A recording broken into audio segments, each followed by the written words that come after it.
बोलो श्री प्राणनाथ प्यारे की जय। हाँ जी, सुंदर साथ जी, प्रकरण 5 चल रहा है ना हमारा, है ना चित्र, और चौपाई 31। ठीक है। आशिक एही विचार ही तब याही में रहे लपटाए, अंदर हक पेचन से क्यों कर निकस्यो जाए। राजी की पाग का वर्णन चल रहा है सुंदर साथ जी।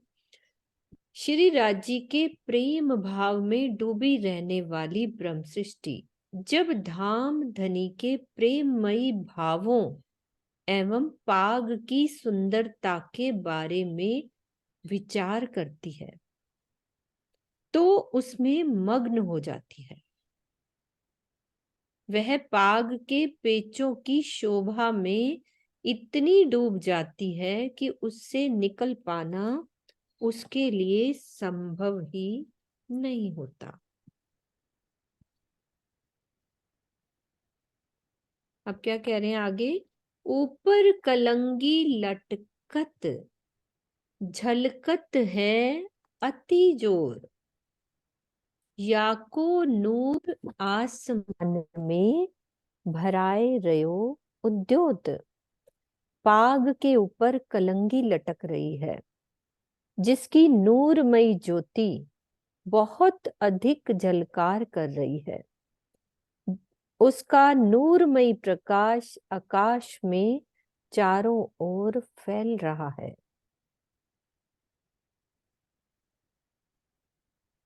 कलंगी का है ना, वो जो तुरा लटकता है ना, कलंगी ऊपर होती है पाक के ऊपर, उसके बारे में कहा है। ऊपर सारंगी दुगदुगी, ऊपर सारंगी दुगदुगी करे जो झलझलाट, ए देखे अंतर आंखें खुले, ए जो हेड़े के कपाट। सारंगी की आकृति वाली उस पाग में दुगदुगी झलकार कर रही है। उसकी शोभा देखने से हृदय के बंद दरवाजे खुल जाते हैं।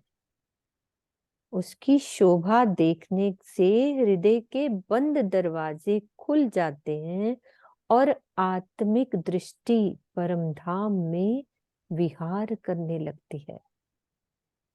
बिल्कुल सेंटर में यहाँ पे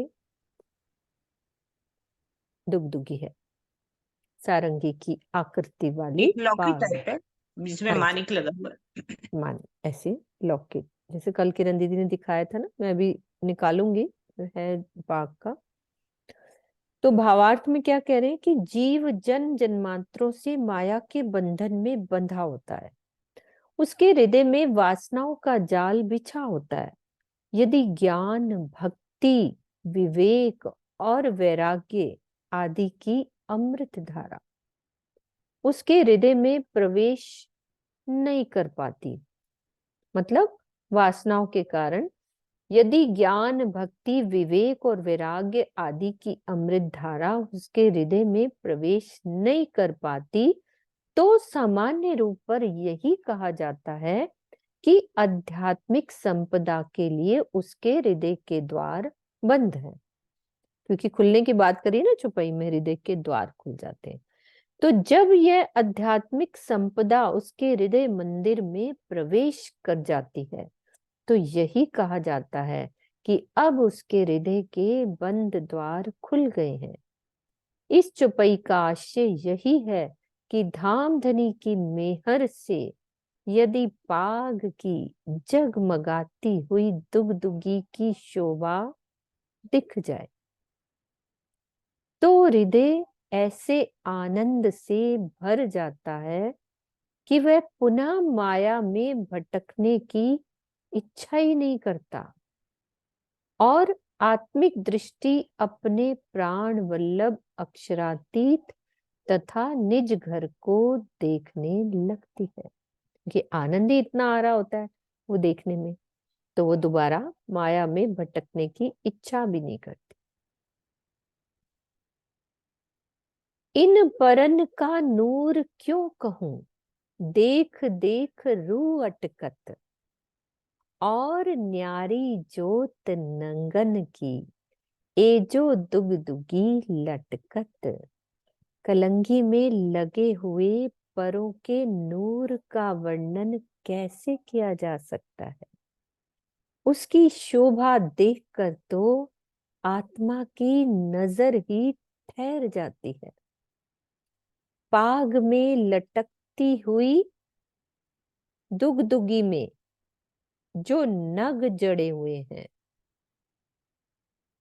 ए जो दुगदुगी लटकत, पाग में लटकती हुई दुगदुगी में जो नग जड़े हैं, उससे निकलने वाली ज्योति की शोभा अलग ही है। तो कुछ लीला याद आ रही है परों की, जो अपन ने पाग की शोभा पढ़ी थी, कि कैसे पर जो होते हैं वो भी आत्म स्वरूप होके क्या करते हैं। याद आ रहा है कुछ? बड़ी प्यारी सी लीला याद आई कुछ? आई चित्रा? किसी और का हैंड रेज्ड है? अभी किसी का है नहीं। बताओ सुंदर सा जी, चित्रा बाद में बोल लेगी। किसी को याद नहीं अपन ने पाग की शोभा कितनी प्यार से एक एक चीज का वर्णन किया था। हाँ जी, राज दीदी को खोल दो। सबको मतलब वो ये कितनी प्यारी सी लीला थी ना परों की। तो देख देख रूह अटकत। प्रणाम जी। प्रणाम जो जी। राज्य की पाग में ऊपर कलंगी है, वो चार भागों में ना लटकती है। एक सीधी ऊपर, कभी वो नैनो की तरफ जाती है, तो कभी वो उसकी जो पाग है उसके पीछे में लहराती है। कभी रजी जैसे उंगलियां फिराते हैं अपनी पाग को लपेटों में, तो वो उंगलियों से चिपक जाती है। इस तरह से, क्योंकि वो रूह है, वो राज्य के नैनों से सुख लेती है, राज्य की उंगलियों से भी सुख लेती है। राज्य के नखों का जो नूर है, वो उस कलंगी के साथ में मिलकर पूरे आसमान में उसकी जो रोशनी है ना, नूर है, वो चारों तरफ फैल जाता है। इस तरह से जो कलंगी है बहुत सुख लेती है। राजी जब अपने तिरछे नैनों से उसकी तरफ देखते हैं, तो वो फिर अपने सही जगह पर आकर फिर रुक जाती है, हम्म। क्योंकि उस राजी के नैनों और के थोड़ा सा है ना, ये जैसे लेती है। जब हवा चलती है ना, हाँ ठंडी जी। ठंडी जब हवा चलती, आ जाओ चित्रा, फिर क्या होता है? अभी अभी बोलो। कृष्णा आंटी का हैंड रेज्ड है, उनको ले रही हूँ। हाँ, उनको ले लो। मतलब वो दीदी जो प्रणाम प्यारी जी। सा भाव था ना, याद आ गया होगा कृष्णा दीदी को। हाँ जी, प्रणाम जी। हाँ जी, हाँ जी। और जो ना दीदी राजी महाराज की कलंगी में जो पर लगा हुआ है, तो वो भी आत्म रूपी है।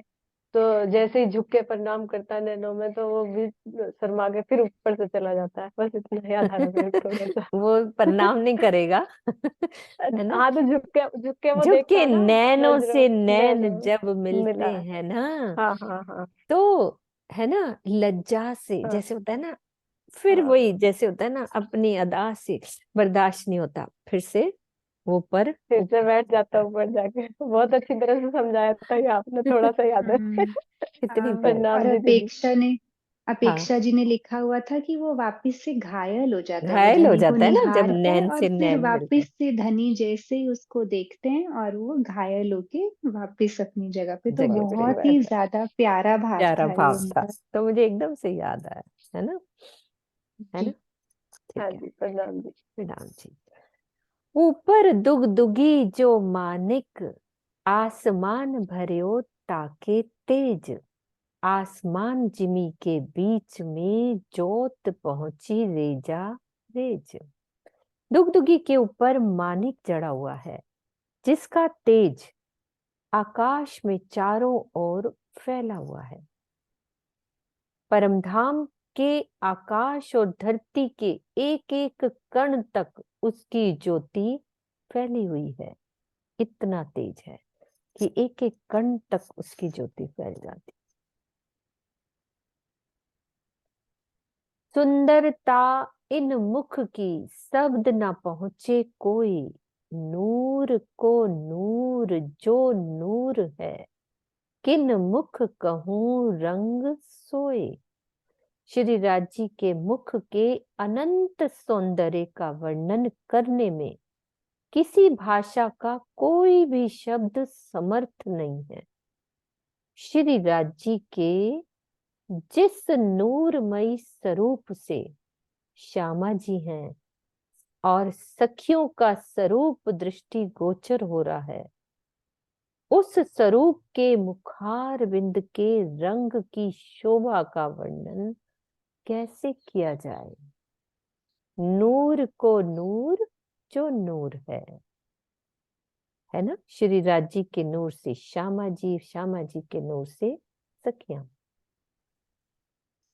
श्री राज जी के मुखार बिंद के संबंध में भावार्थ में कह रहे हैं कि इस प्रकार कहा जाता है कि जब योग माया के एक कण में इतना नूर है तो उसके सामने करोड़ों सूर्य छिप सकते हैं, छिप जाते हैं। तो अक्षर ब्रह्म और उनसे परे अक्षरातीत के मुखार बिंद की शोभा कैसी होगी। इस संबंध में कलश हिंदुस्तानी प्रकरण 20 चौपाई 18, 20 और 22, ठीक है। पहले ये निकालते हैं कलश हिंदुस्तानी, पहले देख लेते हैं, यदि क्लियर है तो फिर नहीं होगा। और सागर की, क्योंकि सागर ग्रंथ तो हम अभी पढ़ ही रहे हैं, प्रकरण 1 चलेगा, आगे ये चौपाइयां आएंगी ही, ठीक है। कलश हिंदुस्तानी की देखते हैं। एक जरा तिन जिमी का ताके तेज आगे सूर कोट, तो सूरज दृष्टि न आवही इन जिमी जरे की ओट। वर्णन करो किरण दीदी। इसमें कहा गया एक जरा तीन जिमी का, योग माया के ब्रह्मांड के अंदर जो वृंदावन है, वृंदावन की शोभा का वर्णन करते हुए वो कह रहे हैं कि वहां का एक कण, जमी का एक कण, उसके आगे यहाँ के करोड़ों सूर्य की रोशनी भी फीकी पड़ जाती। सो सूरज दृष्टि ना वही, सूरज तो उसके सामने दिखता ही नहीं। इन जिमी जरे की ओट, यहाँ जिमी का एक कण है, उसके सामने एक वो सूरज छिप जाते हैं। यहाँ की करोड़ों सूर्य की रोशनी भी उनके सामने छिप जाती है, वो सूरज तो नजर ही नहीं आते इन एक कण के आगे। अच्छा, वृंदावन की सूरज बात की दृष्टि भी, ये वृंदावन की बात की कर। बात नहीं की। उन्होंने कहा कि नूर का भी नूर, दो श्यामा जी सखियां तो है ही हैं, तो यहाँ पर वहां की भी बात की गई है कि जो अक्षर ब्रह्म है, अक्षर ब्रह्म के अंदर भी जो चार पाद हैं, उसमें जो केवल ब्रह्म है, केवल ब्रह्म के अंदर नया वृंदावन सजा, वहां की शोभा का वर्णन कर रहे हैं। तो वो कह रहे उसके सामने भी यहाँ के करोड़ों सूर्य की रोशनी छिप जाती, सूरज तो नजर ही नहीं आते। तो इसी से आगे कहा वर्णन करूं एक पाद की, अब मैं वहां के एक पत्ते का भी वर्णन कैसे करूं। सो भी इन जुबा के ना, उनकी शोभा का वर्णन इस जुबा से हो ही नहीं सकता। कोट ससी जो सूर कहूं, अगर करोड़ों सूर्य और चंद्रमा की रोशनी भी कहूं तो एक पात तले पाए। एक पत्ते की रोशनी के सामने करोड़ों सूर्य और चंद्रमाओं की जो रोशनी है, सूर्य की जो रोशनी है, वो ढप जाती। किरणा वन जिमिये की सामी किरणा ससी प्रकाश, ऊपर करना, ये भी है। नूर हम पे खेले नूर में, प्रेमे पियासो रास। किरणा वन जिमी की, इस वृंदावन के अंदर जिमी की, जहाँ वनों में से जो किरणें निकलती हैं, और ऊपर से सामी किरणा शशि प्रकाश, ऊपर से चंद्रमा जो सूर्य की प्रकाश की रोशनी भी निकलती है। नूर हम पे खेले नूर में, हम उस नूर में खेलते हैं और अपने प्रीतम के साथ रास की लीला खेलते हैं। प्रेम में पिया सो रास, हम वहां पर खेल ले, जहां पर जिमी के अंदर उस वन की, वृंदावन की जिमी के में से जो किरणें निकलती हैं, सामी ऊपर से भी किरणें निकलती हैं। चंद्रमा, सूर्य तो उस समय होगा नहीं, रात की बात की जा रही है ना। चंद्रमा में से जो प्रकाश निकलता है, जो किरणें निकलती हैं, और वन के में से, जिमी में से जो किरणें निकलती हैं, वो रोशनी, जो प्रकाश चारों तरफ फैल जाता है। हम उस नूर में क्या खेलते, अपने प्रीतम के साथ हमने क्या खेली, रास की लीला खेली। अभी नूर तो हम इसका वर्णन कर दिया, अभी सिर्फ इसका वर्णन हुआ है हाँ, ना? अभी अभी तो और भी वर्णन करेंगे, बिस्तरों का भी वर्णन होगा, बहुत तुलना करेंगे। अभी योग माया के ब्रह्मांड की तुलना, योग माया के ब्रह्मांड की बता रहे हैं, फिर उस आगे ससरूप की करेंगे, ससरूप में जो बिस्ते बनी है उससे तुलना करेंगे, उनकी तुलना फिर परम धाम से करेंगे।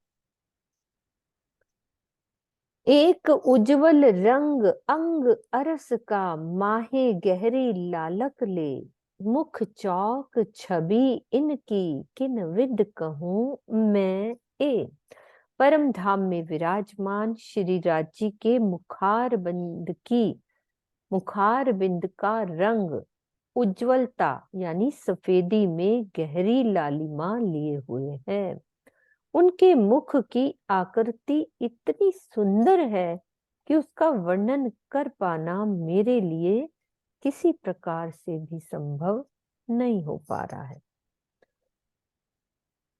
तिलक शोभित रंग कंचन, पहले पाक का वर्णन किया, मुखार बिंद का वर्णन किया, अब तिलक शोभित रंग कंचन, असल बन्यो सुंदर, चारों तरफों कर करी, सोहे लाल बिंदी अंदर। श्री राज जी के ललाट अर्थात माथे पर सोने के रंग से बना हुआ बहुत ही सुंदर तिलक शोभायमान हो रहा है। उसके चारों ओर छोटी छोटी चमकती हुई बिंदियां हैं।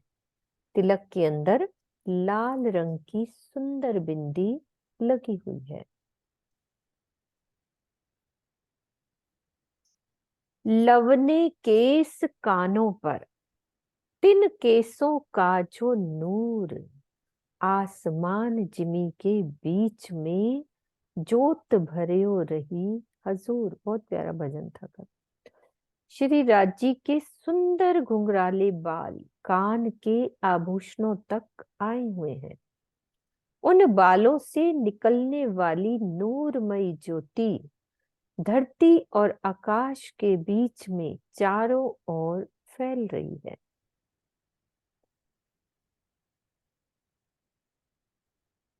लवने केस जो कानों पर जो छुपाई है ना, हमारी बबली दीदी को बहुत ही पसंद थी। वो हम्म अक्सर यही छुपाई बोलती थी, लवने केस कानों पर, तीन केसों का जो नूर, आसमां जिमी के बीच में जोत भराए रही सहूर। चलो, हमारे बीच मैं में भी, बबली दीदी भी उपस्थित हो गई हैं भाई, सुंदर हाँ, मैं साजे। बच्चों को स्पेशल ये छपाई याद कराई। मैं क्या, देखिए बच्चों, ये हमारी हम्म बबली दीदी की बहुत ही फेवरेट, बहुत ही प्यारी छुपाई थी। पता नहीं वो छुपाई मेरे भी अंदर चुभी हुई है, क्योंकि वो बहुत प्यार से बोलती थी इसको।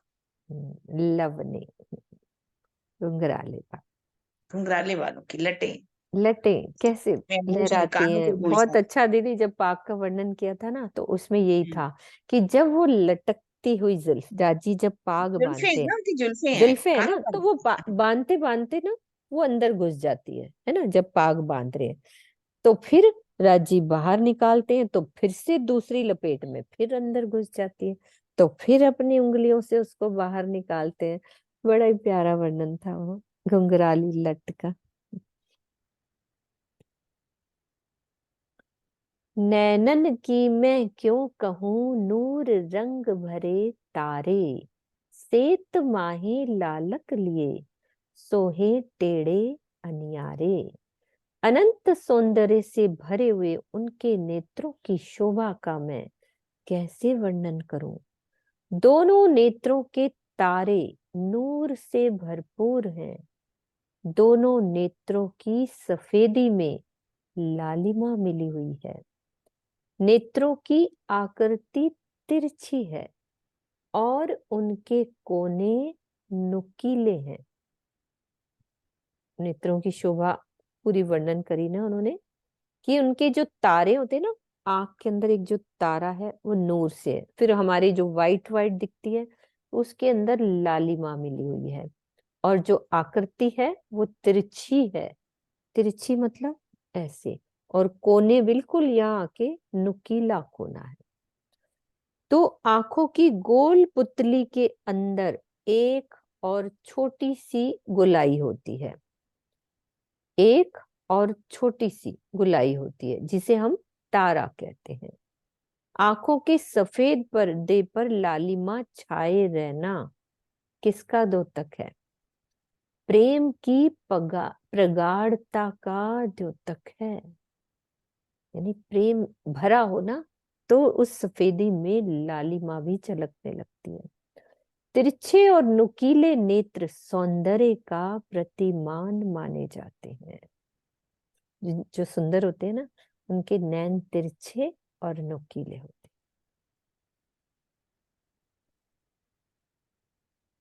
हैं। रूह के नैनों से देखिए अति मीठे लगे प्यारे, कई रंग रस छवि इनमें निमक ना होए न्यारे। हे साथ जी, यदि आप अपने आत्मिक नेत्रों से श्री राजी के नेत्रों को देखें तो ये बहुत ही प्यारे लगते हैं और माधुर्यता के सागर के समान दिखाई देते हैं। इनमें आठों सागरों की छवि दिखाई पड़ती है, जिनमें उनका स्वरूप और आनंद झलकता रहता है। आठों सागरों का इनको देखने पर एक क्षण भी अलग होने की इच्छा नहीं होती।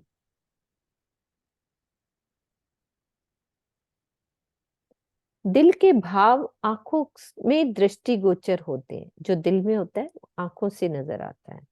जब श्री राजी के दिल में आठों सागर समाये हुए हैं तो उसकी झलक अवश्य ही नेत्रों से प्रकट होगी।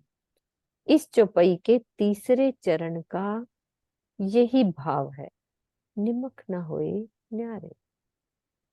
ये कई रंग रस छवि इनमें, तीसरा वाले। हाँ जी सीमा दीदी,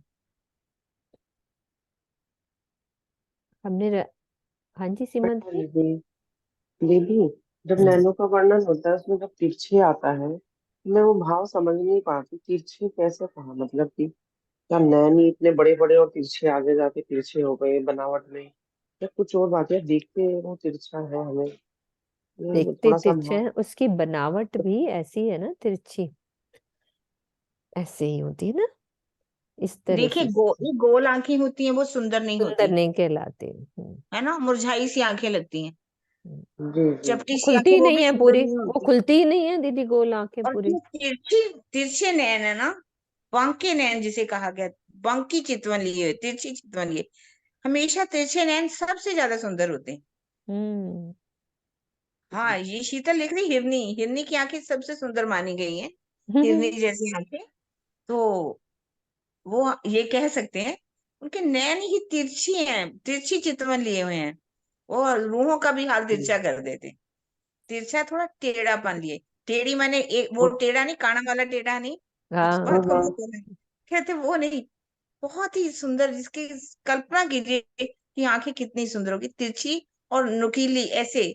बहुत सी जो हीरो हीरोइन की आंखें का, सबसे ज्यादा आदमी मेकअप किसका होता है, सबसे ज्यादा आंखों का, बड़ी बड़ी पलकें लगा दी जाती हैं, कैसे तिरछी उनका मेकअप किया जाता है, उनको उसमें ऐसे आईलाइनर टेढ़े बना के ऐसे कर देते हैं। eyeliner जो भी लगाते हैं, तो इस तरह से आंखें बहुत ही वो प्यारी लगती हैं नेत्र। हम्म। दीदी हो सके तो नैनो वाली चौपाई एक बार और पढ़िएगा आप।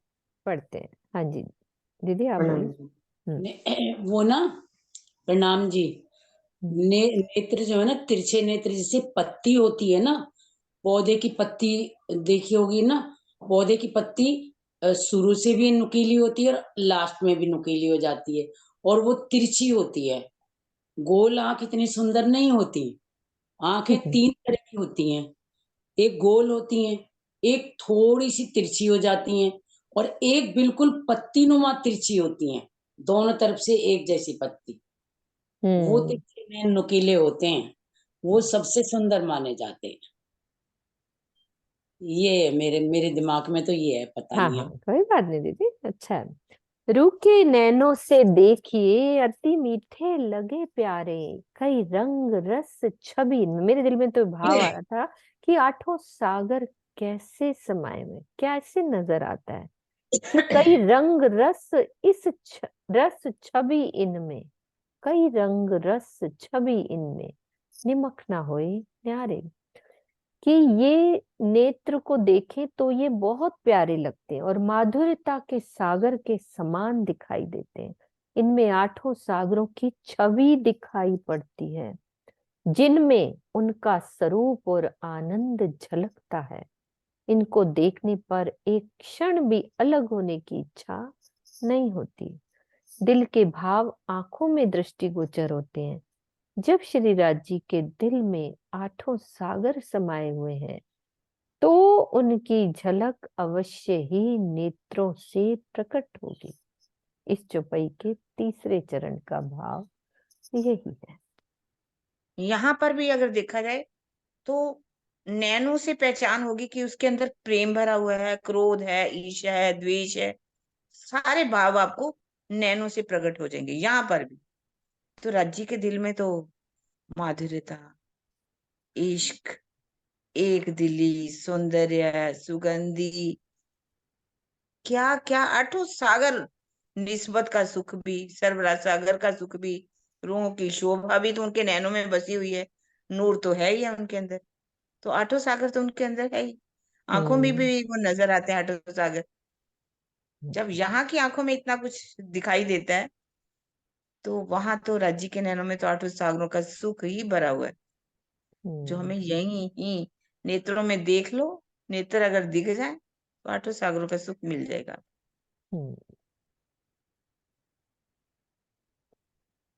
आ जाओ, अभी मुखारबिंद देखा, नेत्र देखे, पाग देखी, अब नासिका।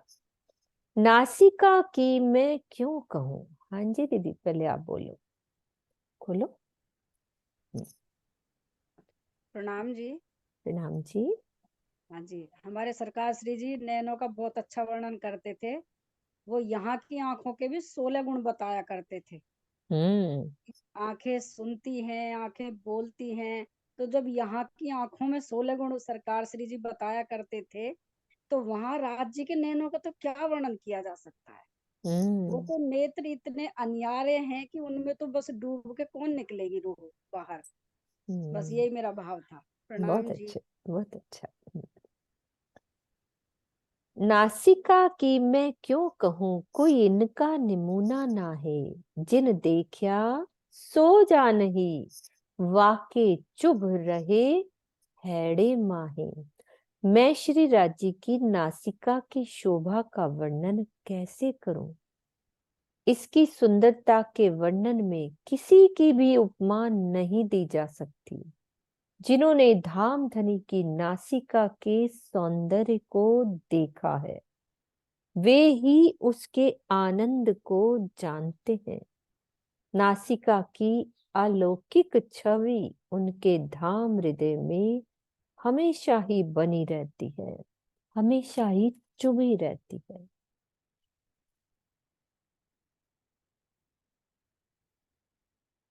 अब श्रवणंग का वर्णन आ गया।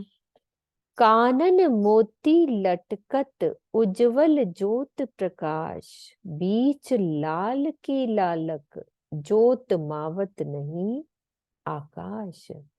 प्राण वल्लभ अक्षरातीत के दोनों कानों में मोती लटक रहे हैं। अब मोती कैसे दीदी। जिनकी उज्जवल ज्योति का प्रकाश चारों ओर फैल रहा है। उन मोतियों के बीच में माणिक जड़े हुए हैं, जिनकी लालिमा भरी ज्योति आकाश में नहीं समाती है, चारों ओर, अर्थात चारों ओर फैल रही है। अच्छा, अगली चौपाई से क्लियर होएगा दीदी, है ना। सही बात। पहले उन्होंने देखो, पहले मोती का वर्णन कर दिया, क्योंकि जो उनको दिखा उन्होंने पहले उसका हाँ, वर्णन वो किया। लटक रहे हैं नीचे, लेकिन हाँ, बाले के अंदर। फिर वो बाले के अंदर है ना, वो तो हाँ, पहले बाला। नीचे पे नजर चली गई ना, तो मोती का हाँ, वर्णन हो गया, है ना। अब आ गया लाल बाला अरस धात का, करड़े बने चार चार। इन मोती और लाल की, जो मोती की बात करी है ना, दोनों, लाल की भी बात ऊपर हुई और मोती की भी बात हुई। तब वो कहाँ है लाल और वो मोती कहाँ है, वो दूसरी चौपाई में। इन मोती और लाल की रू देख देख हुए करार। दोनों कानों में नूरमय तत्व के लाल रंग के दो बाले शोभा दे रहे हैं। इनमें चार चार मरोड़ आई है। जब इनमें लटकते हुए मोतियों और माणिक की शोभा को आत्मा देखती है तो उसे बहुत अधिक आनंद आता है।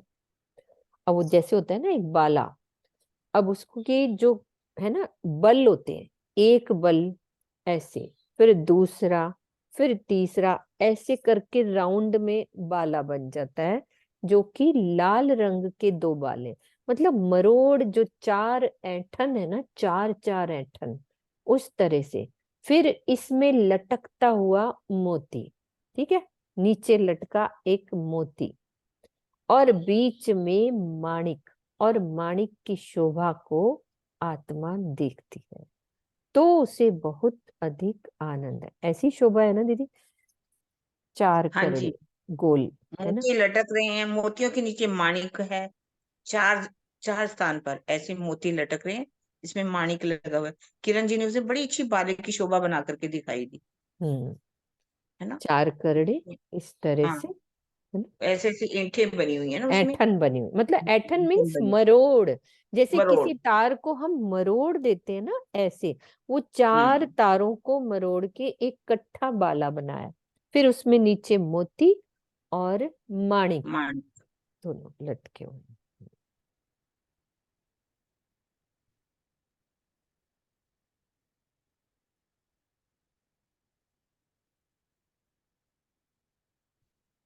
गौर रंग अति गालों के माहे गहरी लालक लिए, दो भ्रकुटी बीच नासिका ऊपर सुंदर तिलक दिए। प्रीतम के दोनों गालों का रंग बहुत अधिक गोरा है, उसमें गहरी लालिमा छिपी हुई है। दोनों भौं के बीच में नासिका सुंदर शोभा हो रही है, नासिका की सुंदर शोभा हो रही है, और माथे पर अति सुंदर तिलक शोभायमान हो रहा है। युगल स्वरूप की शोभा का वर्णन भारतीय संस्कृति की मान्यताओं के अनुसार किया गया है, क्योंकि ब्रह्म सृष्टियों का अवतरण एकमात्र भारतवर्ष में ही हुआ है।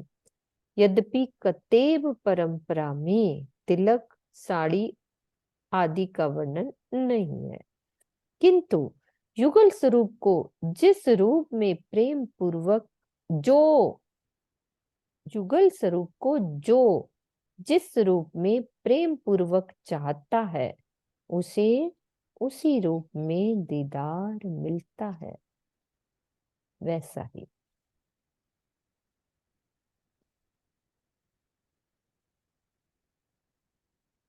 गौर हरवटी अति सुंदर, बीच लांक ऊपर अधूर, बल बल जाऊं मीठे मुख की, मिल दो करे मजकूर।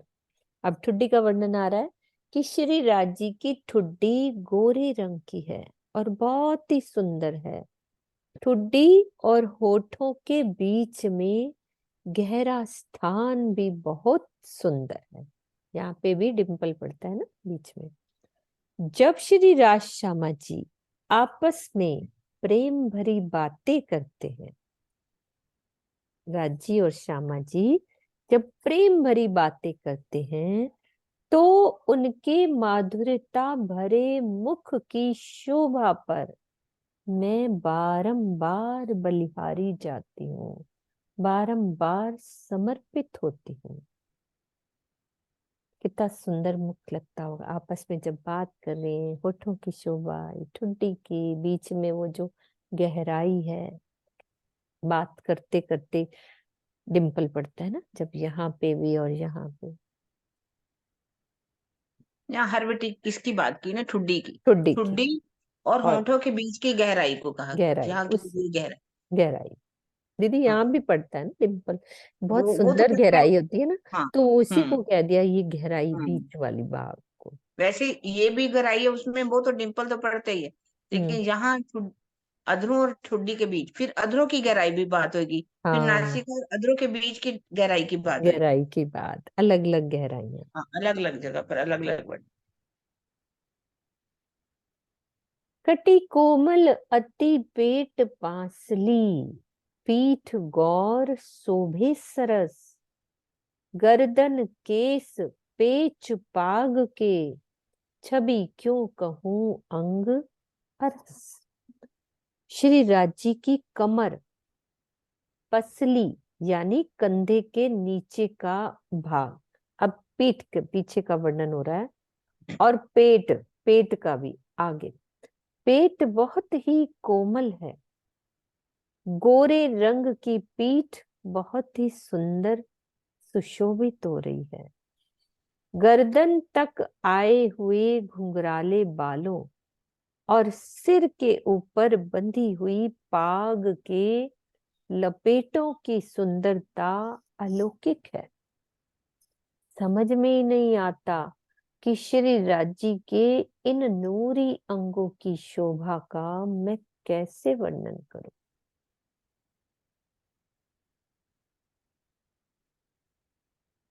कंधे के नीचे आई, मेरुदंड से छाती की ओर आई, घुमावदार हड्डियों वाला भाग पसली कहलाता है।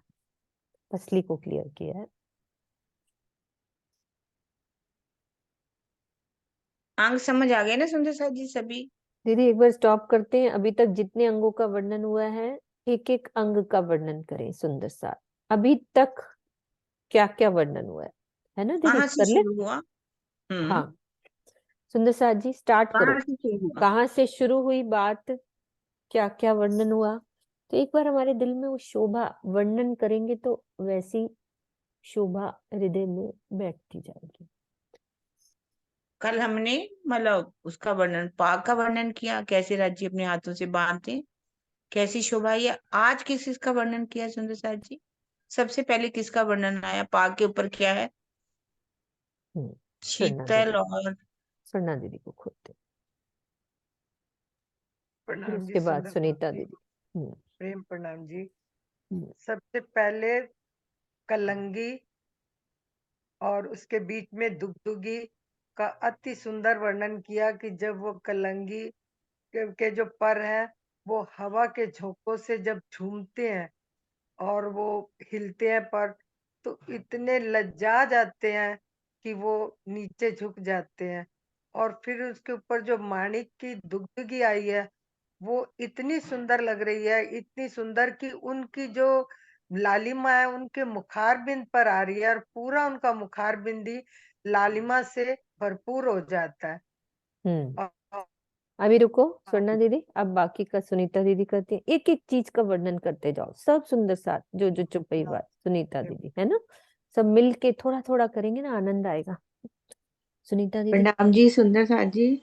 आज सबसे पहले तो पाग का ही, कल पाग का वर्णन हुआ था और हस्त कमलों का वर्णन हुआ था कि किस प्रकार से धनी अपने कोमल कोमल हाथों से पेच फिराते हैं।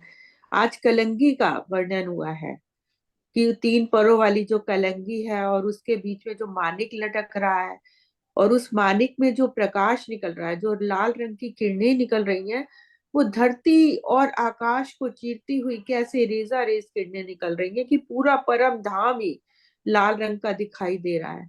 और परों की जो तीन परों वाली कलंगी है उसकी भी शरारत के बारे में भी पूछा गया कि वो कितनी शरारती लट, मतलब वो कलंगी है कि कभी वो झुक के नीचे आती है और राज्य के मस्तक को चूमती है, कभी राज्य के नैनों में अपना मतलब दीदार करती है क्योंकि वो भी आत्म स्वरूप है।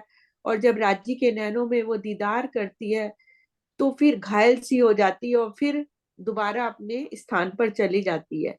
तो इस तरह से सुंदर वर्णन कलंगी का, पाग का, पाग में आई दुगदुगी का वर्णन हुआ, फिर उसके बाद नासिका का वर्णन भी हुआ। तो मीना नासिका, दीदी, हाँ सुनीता दीदी ठीक, आगे, बीना बिना, दीदी। हाँ एक एक चीज का वर्णन करते जाओ, सुंदर सा सारे खोलो, जितनी सारी चुपैयां आई हैं अभी हमारी, वीना दीदी। उनकी आंखों का वर्णन और उनके नेत्र कितने तिरछे हैं, आगे से लेके पीछे तक तिरछे चले जाते हैं। जो इसके बारे में भी वर्णन हुआ कि जो गोल नेत्र होते हैं वो इतने सुंदर नहीं होते। और राज्य की चितवन भी तिरछी है, तिरछा ही वो देखते हैं, जो रूहों को घायल कर देती है उनकी। नेत्रों का और थोड़ा सा, और नेत्रों का जो अभी पूरा वर्णन किया है ना, नेत्रों का बब्बू, ये सूरत दीदी, नेत्रों का जो पूरी चौपाई का है ना, क्या क्या भाग कैसा है वो। प्रणाम जी।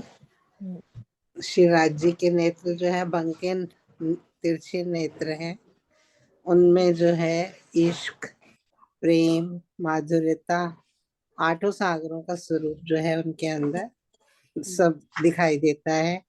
उनके आंखों की जो सफेद भाग है वो लालिमा लिए हुए है, और जो उनकी आंख के अंदर तारा है, उस तारे के अंदर एक और रंग, छोटा सा भाग होता है जिसे हम नूर कह सकते हैं। वो नूर जो है, नूर इतना नूर है कि जो रूह उस नूर में समा जाए तो देख ही नहीं सकती कहीं और, उसी में ही समा जाएगी। मेरा शब्दों का थोड़ा है, नहीं दीदी, नहीं, यहाँ शब्दों को क्या करना शब्द है। बोलने नहीं आते, नहीं जो नहीं, आम ऐसे भाषा कोई भी तुमने सुंदर बहुत सा आती है सुंदर, ना बहुत सोझे। सुंदर वर्णन किया मीनू, बहुत सुंदर वर्णन बहुत किया। सुंदर है, ऐसे क्या शब्द कहाँ से अच्छे हैं, सब राज्य के शब्द हैं। कि आंखें धनुष के समान भी तो तिरछी हो सकती है ना राज्य की। हाँ हाँ, हाँ हाँ, वो वर्णन आएगा आगे, नैनो का अभी वर्णन पढ़ा आएगा, है ना। अभी नहीं, आएगा। सागर श्रृंगार में पढ़ा है ना हमने। हाँ, उसमें श्रृंगार में धनुष का दिया है। हाँ, त्रिभुवनेत्र का है ना, 3 कोने लिए हुए। वो तीन आएगा को। दीदी। श्रृंगार में पढ़ चुके हैं हम वैसे। हाँ, ये वाला पढ़ चुके हैं। बबीता दीदी आप नाम जी, बोलो। नाम जी, हाँ जी, नाम जी। दीदी मैं केशों का वर्णन कर रही हूँ राज्य के। हाँ, ये ऐसे ऐसे वर्णन कि मैं केश का कर रही हूँ, मैं नेत्र का कर रही हूँ, राज्य की, जैसे फिर सारा दिन हम उसी में अड़े रहेंगे, आज मेरे नेत्र में घुसे रहेंगे सब सारा दिन, वो केशों में ही उलझी रहेंगी, तो मजा आएगा। राज्य के केश इतने सुंदर हैं, इतने काले हैं, इतने घनेरे हैं और इतने घुंघराले हैं, उसकी तो उपमा किसी इस झूठी माया की जुबा से कही नहीं जा सकती। और वो इतने सुंदर, और वो केश जोन सी है राज्य के कानों के बाले हैं ना, वहां तक आए हैं। तो वो जब हवा से इधर उधर उड़ते हैं तो रूह तो उसमें ही अटक के रह जाती है दीदी। मेरे को तो केशों पर इतना आनंद आता है, जब मन में आता है तो इसमें ही अटकी हूँ बस। बिल्कुल ठीक है, आपकी सुरता आज चितवन में केशों पे चली जाएगी, है ना। हाँ हाँ जी, जी। अब वर्णन कर रहे हैं वीवो के नाम से, है ना। आप कौन से अंक का वर्णन कर रहे हो वो बोलो। केशों के अलावा, नेत्र के स्क्रीन अलावा। खोल के रखिए अपनी, जब बोले कम से कम वीडियो खोलिए। हाँ जी, हाँ जी दीदी, पहले अनम्यूट करो। हाँ जी। प्रणाम जी, सबके चरणों में कोटान कोट प्रेम प्रणाम। मैं लवने का वर्णन कर रही हूँ सुंदर साथ जी, कि जो हमारी भाषा में उसको कनपटी बोलते हैं, कनपटी। तो ये वाला भाग होता है, तो यहाँ पे 3 चीज कनेक्ट करती हैं। एक तो तिरछे नैन की भी चोंच हमारे लवने तक गई हुई है राज्य की, और केस भी लवने तक टच हैं। और इधर से जब वो तिरछी नजर करके देखते हैं तो ऐसा लगता है कि बस सारी तीनों चीजें आपस में जंग कर रही हैं, इतना एक दूसरे को रिझाते हैं। आईब्रो कहती है कि मैं लवने तक जाती हूँ, लंबी एकदम तीर कमान की तरह, जैसे होती है कि धनुष, इस तरह की आईब्रो हमारे लवने तक राज्य के टच करती। उधर से नेत्र नीचे से कहती है कि आईब्रो तुम तो वहां तक टच कर रही हो, मैं भी तिरछी होके जाती हूँ। जो पलकें हैं राज्य की, जब वो आईब्रो तक ऊपर को खुलती हैं तो आईब्रो खुश, पलक नीचे भौएं जाते हैं बोल तो दीजिए, भौएं। इतने खुश, भौएं। तो इतना आनंद आता है तीनों चीजों के मिलने से। तो लवने सोचते मैं तो बहुत भाग्यशाली हूँ, सब तो मेरी तरफ देख रहे हैं। तो एक एक अंग में जब रुकती है रूह, तो ऐसा लगता है कि ये उससे ज्यादा, वो उससे ज्यादा। तो ये लवने तो तीनों तरफ से सुख ले रहे हैं। अरे तो वाह। ऐसा लगता है कि उधर से बाल आ रहे हैं लवने तक, उधर से भौएं जा रही हैं, उधर से नेत्रों का तिरछापन जा रहा है। तो ये यहीं पे अटक बहुत है, जाती ठीक है, है। बहुत प्यारा, प्रणाम जी। हाँ जी गौतम, रूपा दीदी बोलो। खोलो। आप कौन से अंग का वर्णन कर रहे हो जो अभी हो गया है? पहले खोलो। हाँ, मिल गया। प्रणाम जी सुंदर शाह जी, प्रणाम जी। सागर ग्रंथ के अभी अभी हुआ है ना। कटी कोमल अति पीठ गौर शोभे सरस गर्दन केश पेज पाग की छवि क्यों के अंग अरस। ऐसा प्रकार के शोभा है श्री राज जी का की कट्टी कोमल, ई कमर से नीचे कट्टी, अति कोमल, इस जीव से वर्णन नहीं कर सकता। और पीठ और कोमल, अति पेट पासली, इसे गर्दन से नीचे पासली, अति पेट पासली पीठो गौर शोभे। इतना शोभायमान है राजी महाराज के पीठों, इतना उज्जवल, इतना शोभायमान सरस, ई जीव से वर्णन नहीं कर सकता। गर्दन केश पेज, शिवाजी महाराज के गर्दन भी ऐसे प्रकार का है, केश पेज, यहाँ तक केस अभी अभी सुंदर शाह ने वर्णन किया है, करली वाला घुंगरी वाला केस आया है। पेज पाग की, इसमें राजी महाराज के सभी शोभा का इस चौपाई में इकट्ठा हुआ रहा है सुंदर शाह जी। पेज के भी वर्णन हुआ है अभी सुंदर शाह ने किया। जब दुगदुगी होता है यहाँ पे पेज राजी महाराज के पगड़ी पर, उस पेज पाग के छवि, वहाँ के छवि यानी कि वहाँ के मुख के मुखार बिंद की शोभा यूं कहूं, कैसे कर सकूं अंग अरस, इस संपूर्ण शोभा के अंग के अरस परम धाम के शोभा मैं ई जीव से कैसे कर सकूं, ऐसा चौपाई में हुआ है सुंदर शाह जी। इतने हैं, प्रणाम जी। प्रणाम जी, प्रणाम जी, प्रणाम जी। हाँ जी चित्रा, आप क्या वर्णन कर रहे हो? फिर इसके बाद शीतल दीदी।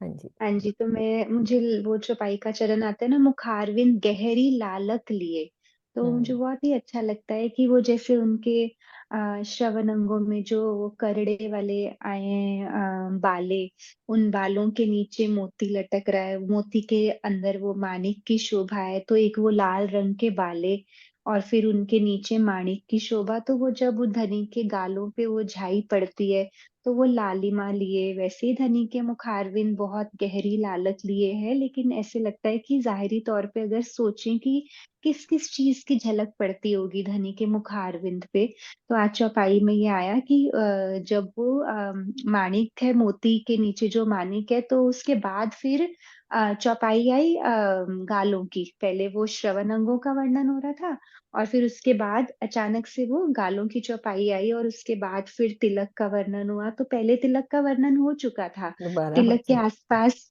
वो करकरी की शोभा का पहले एक चौपाई आ चुकी थी, पर फिर से वो, क्योंकि मुझे लगता है कि हम आगे पढ़ते हैं, जैसे श्रृंगार में आपने बताया था कि वो गहरी लालिमा उनके चेहरे पे पड़ती है, तो मुझे इस चरण से बहुत ही प्यारा यही जो भाव आ रहा रिपीट था। किया ना उन्होंने तिलक को। हाँ जी हाँ, शीतल दीदी खोलो। तो दोबारा ध्यान वहां चला गया तिलक। दोबारा से हाँ दिल गया, क्योंकि वो डिम्पल पड़ना और वो फिर हाँ सारी मुखारविंद की लालिमा और वो सब हाँ बहुत ही प्यारा। शीतल दीदी। शोभा तो सब हो गई, लेकिन अगर आपकी इजाजत हो तो भजन के द्वारा मैं अपने इस अच्छा भावों एक को प्रकट सेकंड रुको। करूँ। हाँ हाँ एक सेकंड आपको भी लेते। मम्मी आप पहले खोलो, हाँ फिर आप भजन बोल देना बाद में, है ना? आप बोलो क्या वर्णन करना चाह रहे हो। कैमरा नहीं बंद करो, हाँ अनम्यूट करो, अनम्यूट करो, खोलो। हाँ आराम से पहले खोलो, अभी खुला नहीं आपका, कोई बात नहीं सीख जाओगे। खोलो, आराम से हाथ लगाओ, धीरे से हाथ लगा लो। खुल नहीं रहा आपका अनु दीदी, तब तक आप खोलो। राम जी, हाँ जी मैं तो हाँ वही जी। हाँ खुल हाँ, गया मैं अनु एक दीदी। मिनट। हाँ बोलो। हाँ, मैं तिलक का वर्णन करना चाहती हूँ। मस्तक पर इतना सुंदर तिलक, बिल्कुल माथे से लेकर सोने का बना हुआ, सोने से चमकता हुआ तिलक, उसके आसपास चारों तरफ से उसमें लाल लाल बिंदियां इतनी लग रही, सुंदर चमक रही हैं, मानो कि उनका मुखार बिंदी उसमें इतना चमक दिखाई दे रहा है, उसका वर्णन बहुत बड़ा मुश्किल है। जहाँ की उनकी नैनों के साथ साथ वो तिलक यहाँ तक आकर इतनी शोभा दे रहा है, उसको देखकर मन बड़ा लुभावित होता है। मैं इतना ही कह सकती हूँ। प्रणाम जी, प्रणाम जी। हाँ जी अनु दीदी, अब आप बोलो। हाँ जी प्रणाम जी। एक शोभा तो यो वो रहेगी कि जब पाग बांधते हैं राजी, तो वो बाल बार बार बीच में आ जाते हैं, वो बार बार बाहर निकालते हैं। ठीक है, ठीक है। एक शोभा ठुड्डी की रहेगी, गहराई वाली। गहराई। हाँ जी प्रणाम हाँ जी। जी प्रणाम। हाँ जी कृष्णा दीदी, आप कहाँ अटके हो? प्रणाम जी दीदी।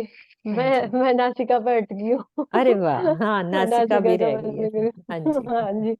तो रांची की नासिका में मेरे को बेसुर में लाल रंग, लाल मानिक का रंग बड़ा सुंदर लग रहा है, जो होठों पे लटकता हुआ। और नासिका से खुशबू सूंघ के हमारे मतलब परम धाम में हम रूहों को, जैसे दूर बैठी रूह होती है, तो अपनी नासिका से ही सूंघ के मतलब हम रूहों को नजदीक बुलाते हैं। कि दूर बैठी रूह नजदीक जब बुलाए, हक नजदीक बुलाते हैं। तो मतलब मेरे दिल में यही भाव आ रहा था। नासिका के ऊपर सुंदर तिलक तो माता जी ने बता ही दिया। सुंदर तिलक भी नासिका के ऊपर आया हुआ है, जो बहुत प्यारा लग रहा है। और नासिका मतलब हमारे लंबी नासिका, बहुत लंबी नासिका, सुंदर बिल्कुल, मतलब यही भाव आ रहा मेरे दिल में दीदी। प्रणाम जी। प्रणाम जी। हाँ जी किरण दीदी, अब एक दो चुपाई ले ले, भाव बाद में ले। किरण दीदी। हाँ जी, हाँ जी ले सकते हैं। अभी 4:45 हुए ना, इनका भाव में 5-7 मिनट बाद है ना शीतल दीदी, एक दो कोई चुपाई बात ले नहीं, लेते, है ना? कोई बात है ना? कहाँ गए हमारे सागर? सागर ये आ गए, ठीक है। अरे ये वाली रहती है ना, हाँ। कोमल अंग कंठ हैड़ा, खब्बे मच्छे गौर लाल, कोनी काड़े कोमल देखत, आशिक बदलत हाल।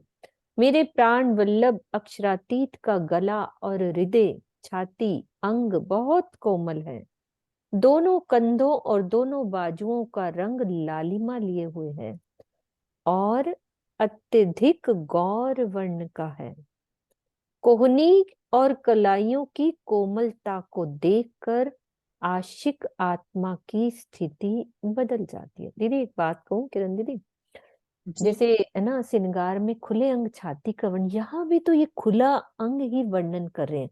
पेट और पसली का वर्णन किया ना, तो ये जो अंदर की ही बात चल रही है ना, दोनों कंधों और बाजुओं वो का तो रंग। बिना बिना जामे का वर्णन कर दिया ना, बिना जामे का। पेट हाँ। पसलियों का वर्णन तो किया है इन्होंने यहाँ पर भी, पर वो तो हम्म। बिना जामे का ही वर्णन कर दिया। हाँ लेकिन ये अंदर की बात चल रही है ना, कि अत्यधिक गौर वर्ण का है, बाजू है ना, कंधे है ना, है ना। इस चौपाई वर्णन के तो पूरा वैसे वर्णन है। एक मिनट दीदी, आगे भावार्थ पढ़ ले पहले। सूरत दीदी, इस चौपाई के चौथे चरण का भाव ये है कि जब आत्मा धनी के इन कोमल अंगों की शोभा को देखती है, तो उस शोभा में डूबकर स्वयं को भुला देती है। उस समय उसके अंदर केवल तू का ही भाव रह जाता है। जब कोमल अंगों को देखती है तो अपने आप को भुला देती है। एक चुपाई लेते हैं और। लीके शोभित हथेलियां, रंग उज्जवल कहूं के गुलाल, रंग उज्जवल कहूं के गुलाल, रूठे पलक न छूटही, अंग कोमल नूर जमाल। दोनों हथेलियों में पतली रेखाएं सुशोभित हो रही हैं। हथेलियों का रंग सफेदी में गहरी लालिमा लिए हुए है। यह मिश्रित रंग इस प्रकार ओतप्रोत है कि यह निर्णय करना कठिन है कि उसका रंग क्या कहा जाए, उज्जवल कहा जाए या लाल कहा जाए। प्रीतम के ये कोमल अंग एक पल के लिए भी आत्मा की दृष्टि से अलग नहीं हो सकते। तो अभी हथेलियों का, लीकों का वर्णन हुआ, और ये हमारी कोमल अंग, कंठ, हैड़ा, खब्बे, मच्छे, है ना, कोनी, काड़े। कोनी, कोनी किसको कहते हैं? ये कोनी, है ना दीदी। काड़े मीन्स ये कलाई। कलाई, ये वाले। और हैड़ा हो गया कंठ, कंठ ये हैड़ा यानी दिल। कंठ ये मच्छे, हैड़ा वक्षस्थल। हैड़ा, हैड़ा वक्षस्थल। खब्बे, खब्बे कंधे, कंधे, कंधे। है ना, मच्छी खब्बे। ये मच्छे यानी मच्छी। डोले, ये वाले हाँ। मच्छे। तो ये वाणी के शब्द हैं। कंठ, गला, हैड़ा, हृदय, खब्बे, कंधे, और मच्छे यानी ये हमारे चौथे ना। ये कोनी हो गई, ये काड़ा हो जाएगा ये, है ना। शशि आप ये सुन रहे हो अच्छे से? फिर आप पूछते हो ना ये वाली बात, अच्छे से ध्यान से सुनो, ठीक है। अभी सूरत दीदी बोलेंगी, फिर उसके बाद भजन शीतल दीदी जो भाव रखेंगी। मैं इसमें ये बताना चाह रही थी कि जैसे आपने बोला कि खुले अंग है, क्योंकि राज्य का जो जामा है वो ट्रांसपेरेंट है, उनसे हर एक अंग उनका, हर नजर अंग आता का है। नूर दिखाई देता है। हाँ जी, हाँ जी, बिल्कुल। और उन्होंने जो बोला था कि माणिक का ब्लश पड़ता है यहाँ पर, जैसे हम लोग भी मेकअप करते हैं तो यहाँ पर हम ब्लशर एक्स्ट्रा लगाते हैं गाल के ऊपर, ऐसे ही राज्य का जो बालिक, वैसे माणिक का जो है नूर यहाँ आता है, वो ब्लश करता है उनके इसको गाल। अरस परस भी कह सकते हो कि राज्य की लालगी भी मानिक, वो मानिक बन जाती है। राज्य के मुखार बिंद की इनके लालिमा भी उधर मानिक बन के चमक जाती है जाती है। ना। शीतल दीदी आ जाओ। सुंदर सा जी एक भाव रखते हैं, फिर हमारा टाइम हो जाएगा। बोलो श्री प्राणनाथ प्यारे की हरे की जय। जय। सूरत कमाल है या बेमिसाल है, मेहर बिना बयान न करे क्या मजाल है। सूरत कमाल है या बेमिसाल है, मेहर बिना बयान न करे क्या मजाल है। सूरत कमाल है। शोभित है पाग शीश कमल पर हजूर के, चमके छिमी फलक इस मुखड़े के नूर से, सुन सुन के रसना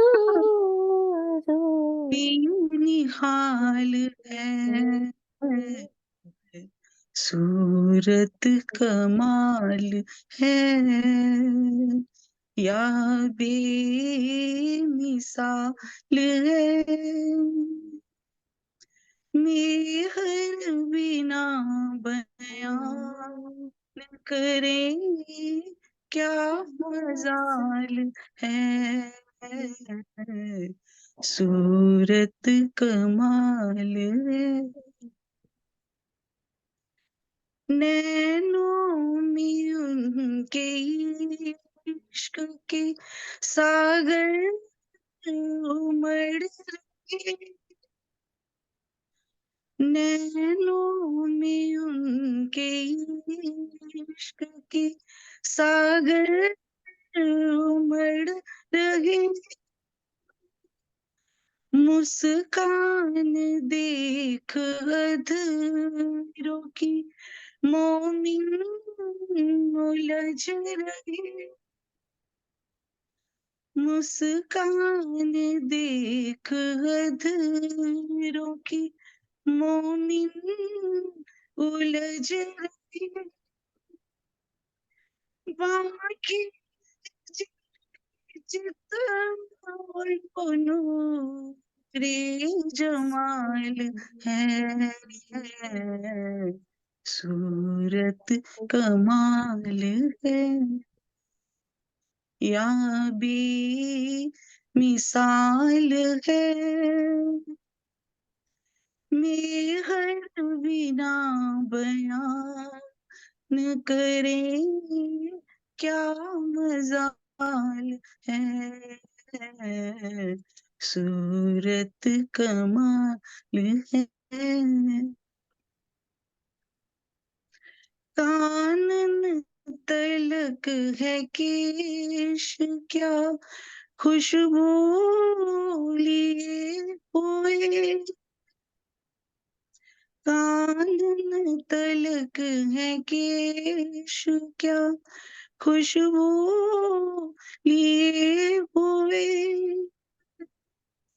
मस्तक तिलक सुहावना, शोभा किए हुए, नूरी छवि जो देखे कभी हो बेहाल है, सूरत कमाल है, यहाँ बेमिसाल है, मेहर बिना बयान करे, क्या मजाल है, सूरत कमाल है।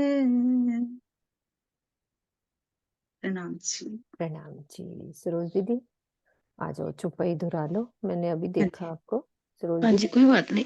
हाँ जी दीदी, चुपई धुराओ। हाँ जी, यही वाली ना, हाँ जी 48। दीदी, हाँ जी हाँ दीदी। जी। बोलो श्री प्राणनाथ प्यारे की जय, बोलो श्री सतगुरु महाराज की जय। कोमल अंग कंठ हेड़ा, कभे मच्छे गौर लाल, कोनी काढ़े कोमल देखत, आशिक बदलत हाल, आशिक बदलत हाल। बोलो श्री प्राणनाथ प्यारे की जय, बोलो श्री सतगुरु महाराज की जय। प्रणाम जी। 48 हुई है ना? हाँ जी दीदी।